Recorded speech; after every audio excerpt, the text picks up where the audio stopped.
બે આજે 25મો દાડો થઈ ગયો ગુજરાતી કહેવતો ને આજે ખબર નહીં ડોહા કાકા હું શીખવાડશે. એ ડોહા કાકાથી યાદ આવ્યું એ પેલો એ નહીં મોન્ટુ નહીં. હા મોન્ટુ રમણ કાકાનો છોકરો એ 2 મહિના પહેલા જ બાઈક લીધું છે. એ બધું ફાઈબર બોડી નીકળ્યું, ઠોકીને હમણાં બેઠો ને કૂતરા જોડ અથાડી બધું ફાઈબર બોડી લરીમ લઈને આયા. આપડી ઇન્સ્યોરન્સ કોપી કઈ છે? એ ઇન્સ્યોરન્સ પૂરો થઈ ગયો છે, ભરાવવો પડશે. ઇન્સ્યોરન્સ તો 2 અઠવાડિયા થયા, પોલિસી રિન્યુ થઈ ગઈ હવે. ભર નાખે ને ભાઈ, ખબર નહીં કેમની ગાડી લાવ્યો છે. જોયા વગર લઈ લે ને, ખાલી હારી દેખાવી જોઈએ. છોકરાએ કીધું એટલે લઈ લો, પણ જોવાનું નહીં કે એન્જિન કેવું છે ને એની અંદરની માઇલેજ કેવું છે ને બોડી કઈ છે, મેટલ છે કે ફાઈબર, જાડે ધર લઈ લે છે.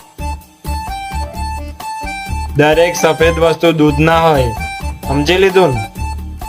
એ બધું જોવું પડે, માઇલેજ વાઇલેજ બધું.